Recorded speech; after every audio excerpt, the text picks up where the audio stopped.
yéen te di leen yokk bànneex bégee di leen bégee xumbal ak xumbute ba mi di jot rajo Sénégal di leen jox xibaar yu wér te wóor di leen bégal saa su ne.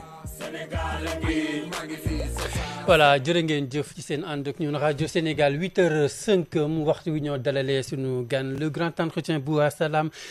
Sénégal mi ngi Maham Ndiaye ginnaaw ba ma la nuyoo kon ma bàyyi la ak suñu gan tey. jërëjëf Arona Diouf maa ngi lay nuyu di nuyu également tous les auditeurs de rajo Sénégal di amaat mbégte di ànd ak ñoom si waxtaan bi. nuyu suñu gan muy Daouda Gueye Ndiaye Daouda Gueye moom mooy ki nga xam ne rek moom mooy président commission communication bu kuréel gi nga xam ni moom moo taxawal ngir rek ñu tatagal ki fi nekkoon njiital UNESCO si ay jamono di Amadou Mokhtar Mbow Daouda tey ñu am mbégte lool di ànd ak yow si rajo Sénégal la RTS. jërëjëf mi ngi maa ngi leen di nuyu yéen ñëpp di nuyu tamit seen auditeurs yi ak ñi nga xamante ni ñoom leen di suivre à travers les différentes plateformes. di rafetlu invitation bi surtout di wax ci nit koo xamante ni amaana géej la. mënuñ cee soobu ba mu jeex waaye xam naa dem ci jukki rek. ndax luñ ci jël rek. daanaka dajal na lépp ndax ni ko philosophe boobu ñuy wax Spinoza di waxee naan toute l'idée de la mer est dans une goutte d'eau. yaakaar naa ne une goutte d'eau justement du parcours de ce grand homme. ce grand Sénégalais de ce grand Africain de ce grand universaliste que Amadou Mokhtar Mbow. loolu rek dina mën a tënk lépp. alors Amadou Mokhtar Mbow kenn dootu ko présenter les Sénégalais ñu gis ni tey la République mun naa ko waxee noonu parce que on a vu le vendredi dernier daanaka lu ëpp ñett si ay jëwriñ taxaw nañ ngir rek waxtaan si bés bile. lan mooy solos bés bu ni mel bi nga xam ne dañ ko jagleel suba ak jàmm. waaw c'est la République ndaxte celui qui l'incarne muy le président de la République may fàttali moom moo jël benn directive boo delloo ci conseil des ministres du 2 octobre 2024 ci la jëloon boobu directive ne kii nga xam mooy Amadou Mokhtar Mbow dañ ko war a sargal. loolu nag mi ngi am daanaka bi mu làq ko ba mu am at ba teg benn ay bés ci la njiitu réew mi Bassirou Diomaye Faye jël boobu dogal ñi nekkoon ci nag ñi dénkoon ko ministère de l'éducation nationale mu ànd ceeg yeneen ministère muy ministère de la culture muy ministère de l'enseignement supérieur ñu ak ministère de la formation professionnelle bien sûr ñi nekkoon ci di ci liggéey ñu ministre de l'éducation nationale Moustapha Maba Guirassy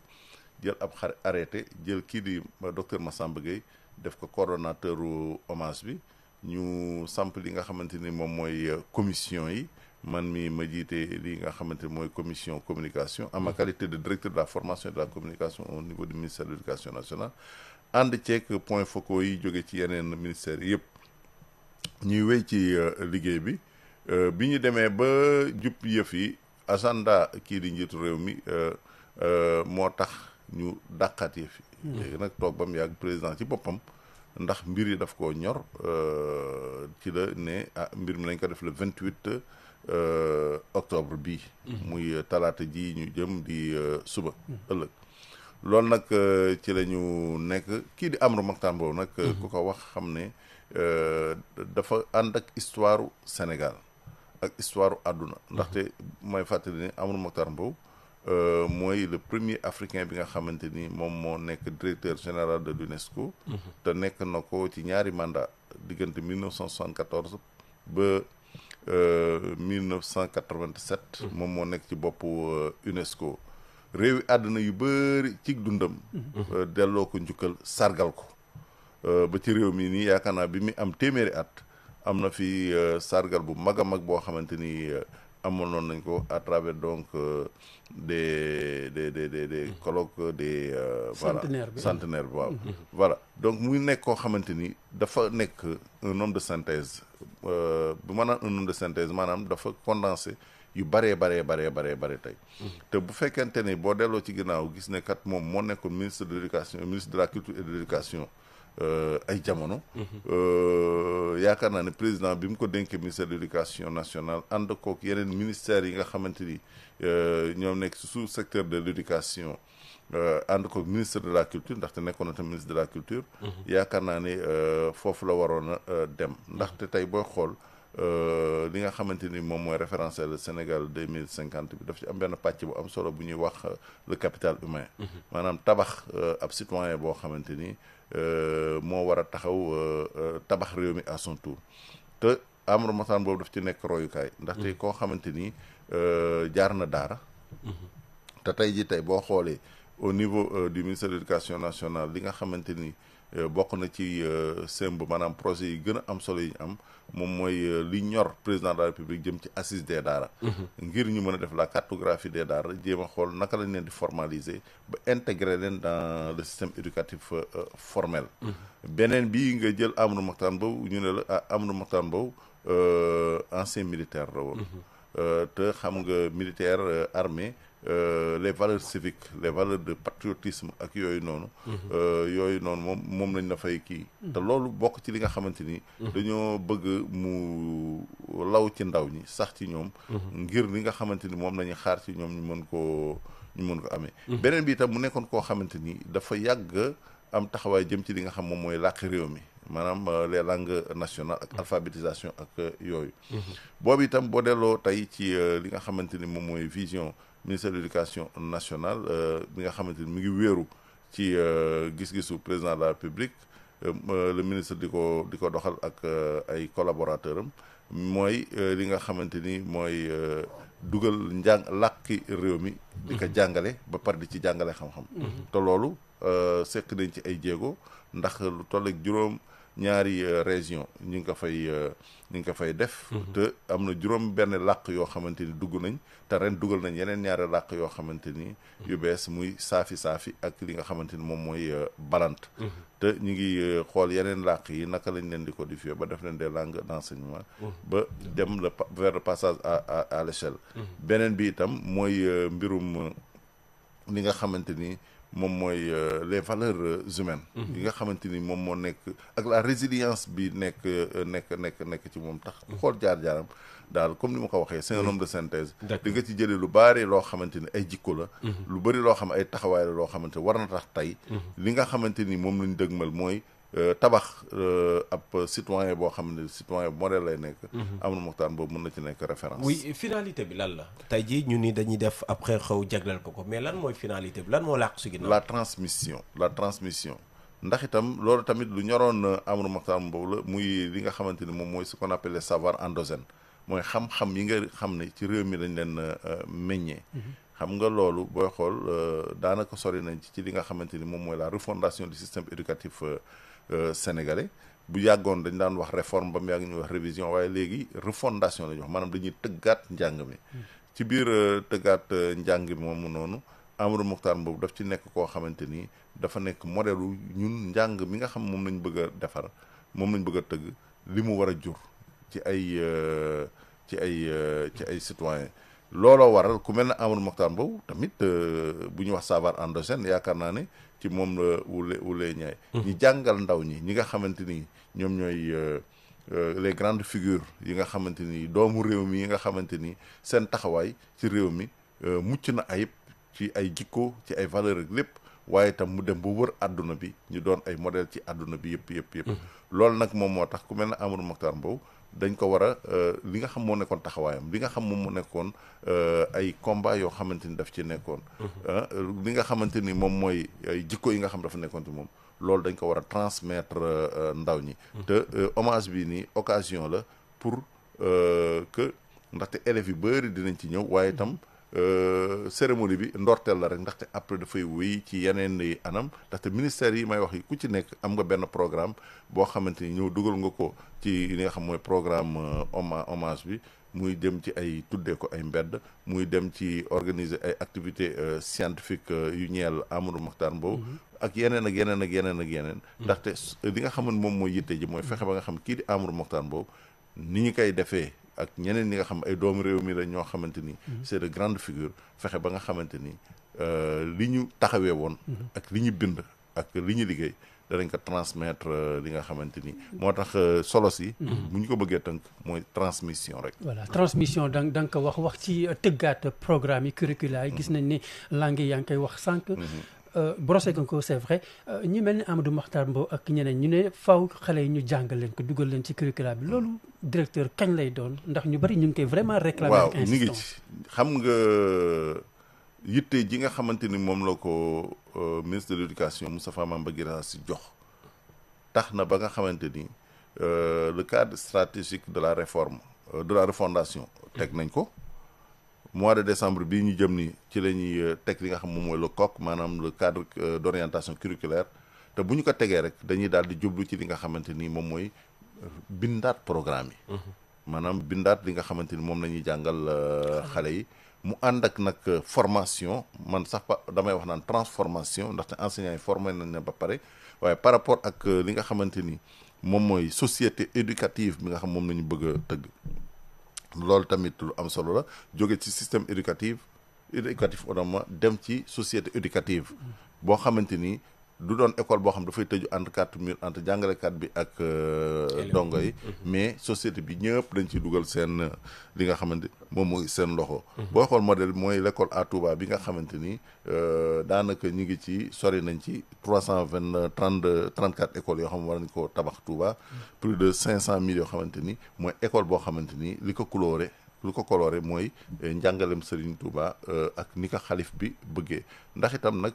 loolu dafay am solo ndaxte dina tax ba nga xamante ni njàng mi dootul nekk rek transmission de connaissance waaye ay valeur ak suñu culture ak suñu identité ndax itam nag nit boo xamul sa bopp leneen loo xam tamit xamoo dara te xam sa bopp moom mooy tax nga am estime de soi te booy xool askan yi li nga xamante ni mooy mandarga bii tax askan yi mën a am taxawaay ci àdduna bi moom mooy estime de soi ndaxte boo amul estime de soi da ngay xeeb sa bopp te boo xeebee sa bopp moom mooy jur yaras maanaam li ñuy tuddee complexe kooku nag dans le concert des nations mënoo fa am taxawaay bi nga xamante ni moom nga war a am. est-ce que kon Daouda mën nañu wax ni di nga ànd ak yenn ci sénégalais yi nga xam ni parfois dañuy jàpp ni réew mi dafa manqué ay références.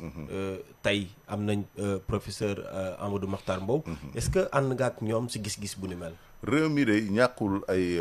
référence ndax itam nag tey boo delloo ci mag ñi rek ak sax am na ñoo xam ba léegi ñu ngi dund waaye li manqué woon peut-être moom mooy li ma tuddee transmission. waaw li ma tuddee xam àdduna bi dafa ubbeeku lii sëñ Cheikh Ahmed Tidiane Sy Al Maktoum doon wax rek naan boo yoree sa gaynde tëj ko ci pantare di nga gis ko yore muusam génnee ko xale yi topp ko bu yàggee sax boo génnee sa gaynde xale yi duñ la faale ndax miin nañ muus mi ba pare te àdduna bi nag dafa ubbeeku ay modèle exogène fu nekk la ñuy jóge donc dafay baax ñuy def cette transmission là di wan xale yi ñi nga xamante ni fii lañ juddoo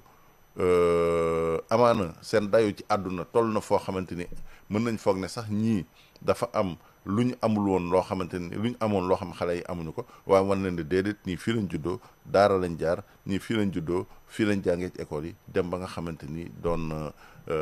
ñu am taxawaay ci àdduna bi yëpp boole ko ay jikko yoo xamante ni dina tax ba xale yi xam ni kat yeneen modèles yi ñuy gis yooyu noonu en fait ay anti modèle la ndaxte nit boo nekkoo lii baaxul da nga koy wan li baax te loolu mi ngi jaar ci transmission bi te transmission bi mi ngi jaar ci li nga xamante ni la mémoire dafa am solo parce que les questions mémorielles en général parce que li nga xamante ni moom mooy jafe-jafe yi dund beeg yooyu dina tax ba nga xamante ni du koy bàyyi parce que c'est en fait immatériel mais loolu mooy cëslaayu li nga xamante mooy taxawaay bi ñu mën a am bu ñu bëggee développement ndaxte nit koo xamante amul mémoire wala boog sa mémoire dañ ko imposer wala dañ ko façonné jàngal ko li mu bëgg jox ko ay modèles yi nga xamante ni moom nañ bëgg kooku namm nañ ci moom leneen loolu moom moo waral lii nga xam mooy hommage bi ñuy rendre professeur Amadou Mahtar Mbow nekk lu am solo ndax encore une fois dafay dellu si waat ci baatu transmission alors suñu nee modèle xel yi dem si moom Amadou Mahtar Mbow lu ñu constaté également mooy durant toute sa vie presque c'est quelqu'un bu nga xam ne am na lu mu réussir mooy lu ñuy woowee unanimité presque mun nañ ko waxee noonu ñëpp a ko nangul xam nañ ni ay assises yu fi jotoon am moom mooy ki nga xam ne moom moo ko jiitoon lan moo ko may lu nu mel li ko may li mu mel mooy jikko yi mooy li may wax rek mooy jikko yi et puis nekk parce que gis nga réew mi bu ñu yàlla defaloon ñëpp mel ne Amadou Mahtar Mbow ndaw ñëpp dox ci ay tànkam doon ay Amadou Mahtar Mbow amaana yu bëri yu fi am du fi mën na fi ñàkk ndax itam bu demee ba nga xamante ni wax nga ko bi ñuy def assise nationale en 2008 xel yëpp ci moom la jublu mais tamit li nga xam moom mooy CNRI ñu am na ñoo xamante ni sax amaana CNRI yi ñu ci doon kii arrangé wu leen waaye personnalité ki nga xamante ni Amadou Mokhtar Mbow moom moo tax ba nga xamante mu fédéré toutes ces partis là autour justement de ce programme bàyyil ñu fi héritage matériel ak héritage immatériel. est-ce que profité nañ ci héritage boobu déedéet looloo waral ñuy wéyal li nga xamante ni moom mooy transmission bi ndax itam nag ñëpp a bëgg a baax te ku baax ku ko xam di nga ko bëgg mooy li Socrate di faral di wax naan nul n'est méchant volontairement parce que kii def lu bon wala muy roy lu bon yaakaar na ne moom lu baax ci moom lay def intérêt am lay kii moo tax itam bu demee ba ci cappaandaw la ba mu jural ko ayib da ngay gis mu daal di commencer à ciseaux savés donc avoué na carrément ne moom dafa xamul woon ñu mel noonu nag bëri nañ da nga leen di wanoo te Amadou Mokhtar Mbow ku nekk bëggoon na mel na moom parcours bi mu am koo xamante ni xaaruñu sax nga génn àdduna pour àdduna bi yëpp di la célébrer tàmbalee ko ci sama réew loolu ku sañoon boo juree doom mu mel noonu waaye doom joo xam gis itam bu sañoon dana mel noonu waaye nag comme ni ko waxee àdduna moom moo ubbeeku yar jafe ndaxte li ko waral moom mooy comme ni ma waxee en général li may wax le mur n'est pas tombé qu'à Berlin le mur est tombé partout ba tax na tey am na jikko yoo xam ne nga yaakaar sa doom ci mbedd la koy jëlee tax nga génne ko ci mbedd mi dàq ko ci mbedd mi tëj ko sa biir kër mu yore téléphone am ak li nga xam moom mooy réseaux sociaux yi mu nekk ci mbedd moo xam moom moo gën a yaatu boo xamante ni am na ñoo xamante ni ñoom la ñuy gën a fësal jàppee leen présenté leen comme ay modèle ay royuwaay bu ko defee bu dee xale bi ñaguñu ko nag wan ko ne ko kat ngeera ngi mën na gis xanaa caxat jàpp ne moom mooy ngeer te loolu nag ngir mën cee gindi xale yi ba ñuy jaawale ngeer ak li nga xam moom mooy caxat moom moo waral ñu def lu mel nii jëm ci Amadou Mokhtar Mbow ngir jàngale ko ngir def ko royukaay miinal ko xale yi ba nga xamante ni jikko yi mu làmbooloon ba tax tey mu nekk cet homme de consensus bi ngay wax ba tax tey àdduna bi yëpp di ko célébrer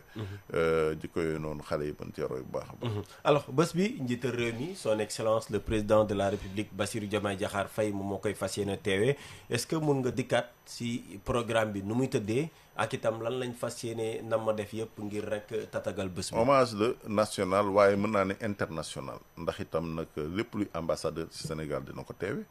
le directeur général de l'UNESCO itam dina ko teew wala mu yabal ay ndaw ba pare itam li nga xamante ni moom mooy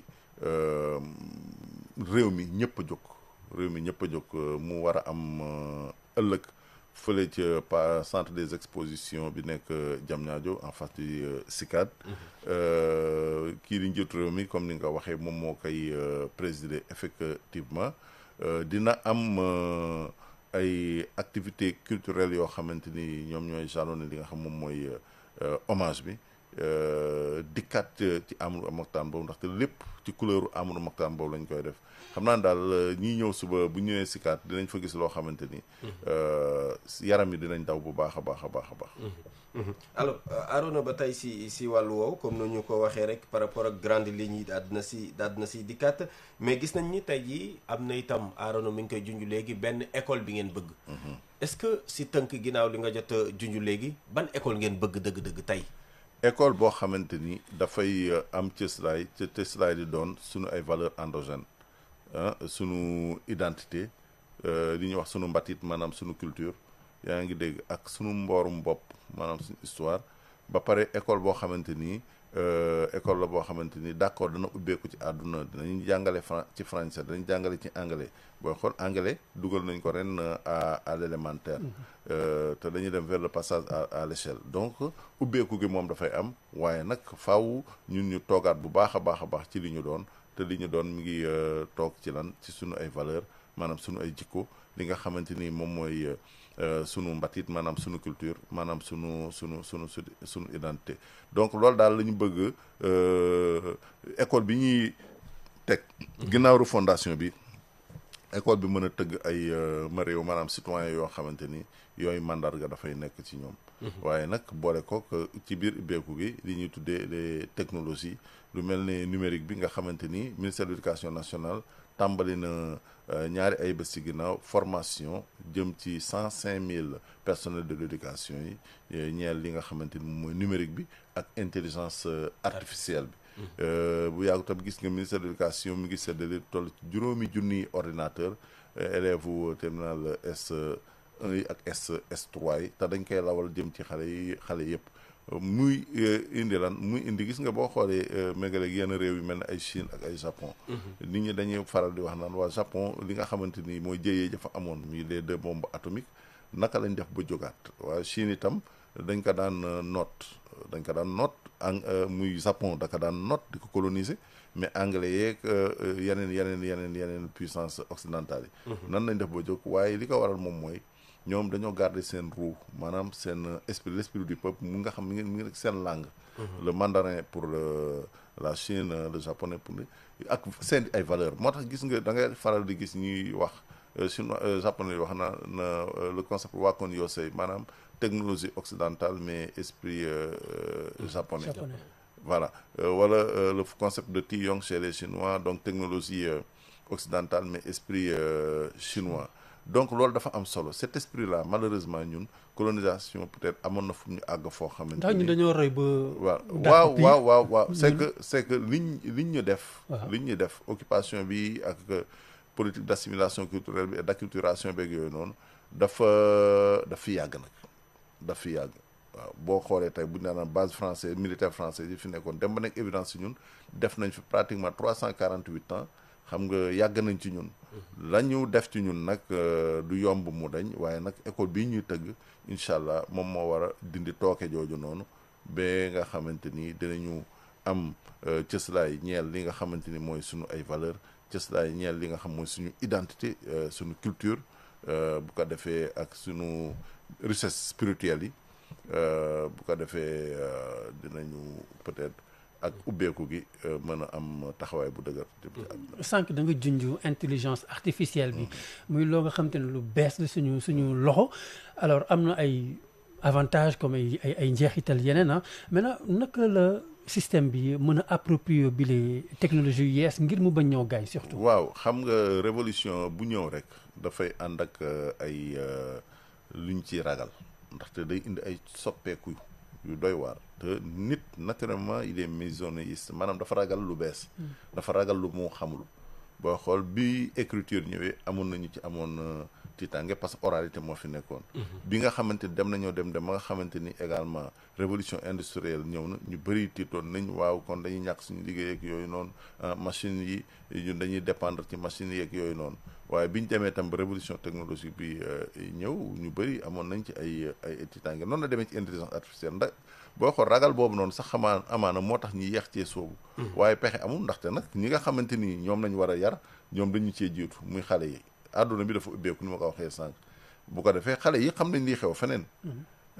daanaka am na jàngalekat yoo xamante ni ay bopp yu metti lañ dëkkee woon ndaxte kat xale dina la rendre copie boo xamante ni yow xam nga ko yaa ko jàngal. waaye day yéeme loolu ba voilà léegi nag bu fekkente ne ñoom ñi nga xam ñoom nekk génération Z comme ni nga ko waxee ñoom nga xam dañu judd ci technologie yi màgg ci ñoom bu fekkente ne nag ñii leen di jàngal ñoom dañu am un retard sur ñoom par rapport ak loolu gis nga li muy jur moom moo tax d'accord intelligence artificielle mën na am comme leneen beneen jumtukaay bu mu mënti nekk. mën na am côté positif mën na am côté négatif waaye nag lépp dañ koy encadrer te yaakaar naa ne loolu c'est prévu pour ñu teg benn charte de l'utilisation de l'IA ba nga xamante ni bu jaree sax ñu légiférer. ñu ngi koy xalaat ba nga xamante ni dina mën a encadrer naka lañ koy jëfandikoo. alors si wàllu woowu sax gis nañ ne également depuis ba ngeen nekkee si bopp ministère bi bëri na ay innovation yoo xam ne indi ngeen ko. tudd nga ko li nga xam ne moom moo di anglais bi yokk ngeen également langue nationale yi nga xam ne tey jii ñu ngi ko fiy jàngale tudd nga itam intelligence artificielle. si yoon yi tey jii la ngeen war a def jàpp naa ni yéen a ngi si yoon bi lan mooy responsabilité tey jii askan wi maintenant pour que école bii ñu bëgg ñu daal di koy réussir. loolu suñu responsabilité ñun d'abord mooy xamal leen li ñuy def lan la. ndax itam nag li ñuy def pour askan wi la ñun dañ bokk ci askan wi loolu moom moo waral dans le cadre de la refondation de l'école am na un grand plan de communication boo xamante ni am tamit aspect mobilisation populaire sensibilisation boo xam dinañ dem ci askan wi ndaxte école bi du ñu tëju ci ay bureau wala bu ñu tëju ci ay salle di ko tëggaat. dañuy ànd ak askan wi tëgg ko dina am ay fora dina am yooyu yëpp yoo xamante ni dinañ dem ci nit ñi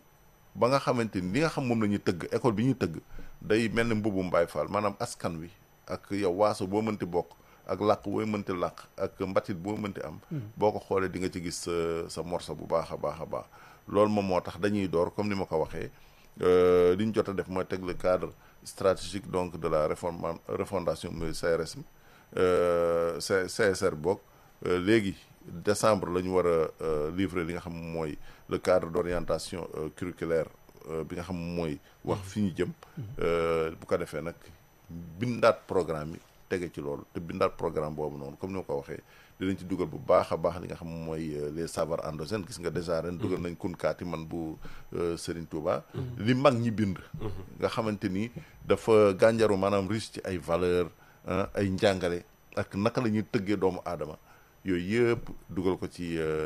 njàng mi ba nga xamante ni école bi ñuy am école buy méngoog li nga xamante ni moom mooy réew mi lay doon. ba tàggat gi si wolof beeg yu ni mel di ngeen si boole taskat xibaar yi. waaw parce que mooy ngay utiliser fii wax dëgg yàlla. waaw ñoom man day jàgg. te ñoom suba waaw suñu mbokk saabalkat yi lu ci ëpp. xam nga nag li koy def gis nga même ba ci man mi def na benn jotaay waxtaan ak xalaat TV yaakaar naa ay bés bii ñu gën. ñu bëri xaw a dal sama kaw ne ma làkkoo wolof. bi nga daan làkk waaye da nga koy xaw a yërëm ndax itam nag. nga suñu làkk réew mi muy wolof di pulaar di séeréer di mandinka ba ci saafi beeg balante beeg yooyu noonu làkk yu gànjaru la dafa bëri ay richesse te loolu ki koy làkk amaana mën na ko xam bañ a xam ndaxte mën ngay làkk te doo am xam-xamu làkk bi ndaxte làkk dafa méngoo xam-xam li ñu tudd linguistique maanaam làmmiñal ba pare itam nag doon ndab woo xamante ne mën nañ cee yàq xam-xam mën nañ cee tamit yàqal keneen xam-xam amul suñu làkk yi benn buñ ci mënta jàngalee xam-xam waaye saabalkat yi ak ñeneen ñi nekk askan wi ci bokk yam ndaxte làkk wi li ñu jël làkk doxandéem maanaam français gën koo fulaal ba nga xamante ni ku bëgg a tekki ci réew mi comme ni ñu koy waxee faaw nga mën a bind wala nga mën a jàng français ba ci ab fara maanaam maire bu ñu koy fal dañ naan kat sart bi mooy faaw mu mën a kii njiitu réew mi gis nga li nga xamante ni moom mooy ndeyaate gi maanaam constitution bi ci poñ bu njëkk bi li mu wax mooy faaw nga mën a lire mën a kii mais buñ ne mën a lire mën a kii waxuñu ci arabe waxuñu ci wolof waxuñu ci kii mais ci français la ñuy wax loolu nag moom moo tax njëriñ yiñ ciy gis ak jeexital bi ñu ciy am moo tax nit ñi xam naa tamit jeexal ginnaawal li nga xam moom mooy sunu làkk yi waaye loolu dafay jeex dañ koy jàllar bi ndaxte l'école bi ñuy tëgg ak te loolu mi ngi dooree ci ñi nga xamante ni ñoom ñooy ñuy tuddee élite bi njiit yi ñoom ci boppam bu ñuy wéy di làkk suñu làkk yi dana tax ba yaras gi ñeneen ñi am maanaam complexe bi ñu am pour làkk ko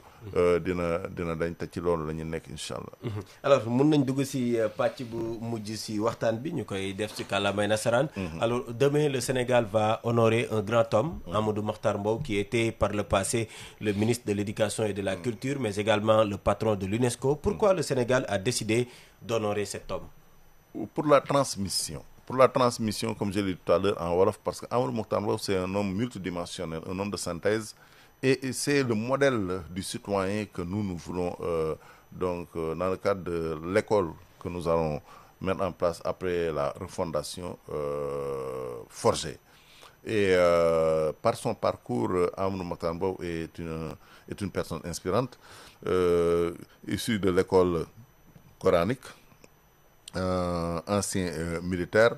et un parcours scolaire et universitaire exemplaire, et tout cela auréolé par des statures au plan international, n'est-ce pas, donc qui constituent en tout cas pour tous les enfants du Sénégal, les enfants de l'Afrique, mais également du monde, un modèle à copier. Et nous avons la chance d'avoir ce grand homme-là qui est un Africain, qui est donc un Sénégalais. Et sous ce rapport, on peut comprendre aisément que un an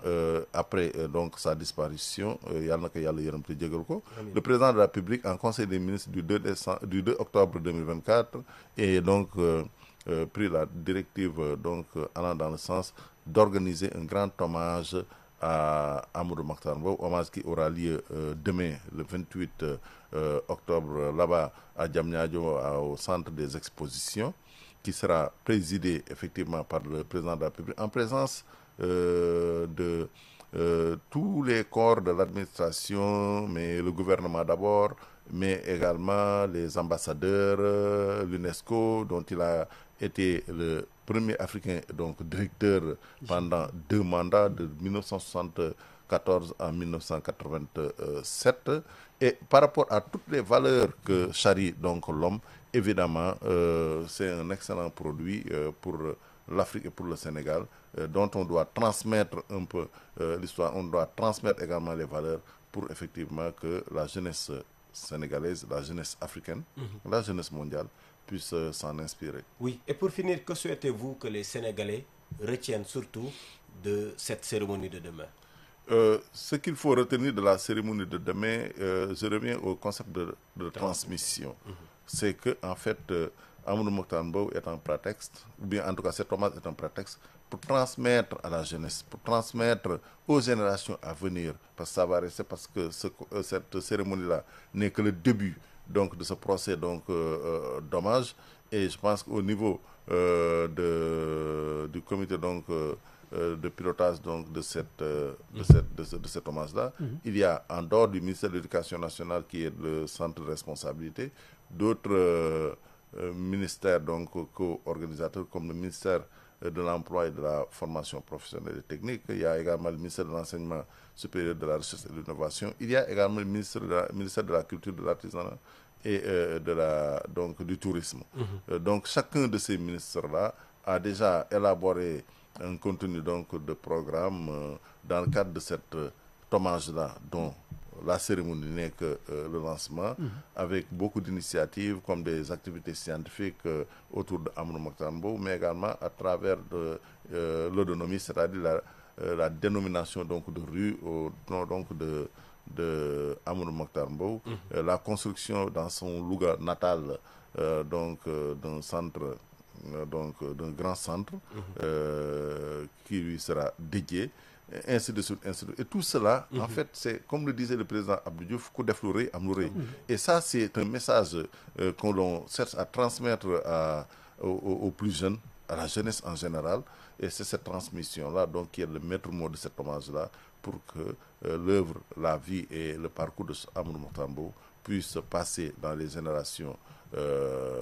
à venir, afin que ça puisse être une source d'inspiration. Merci beaucoup, Daouda Gueye, qui est par ailleurs le directeur de la formation et de la communication au ministère de l'Éducation nationale. Merci, c'est moi qui vous remercie. Merci beaucoup.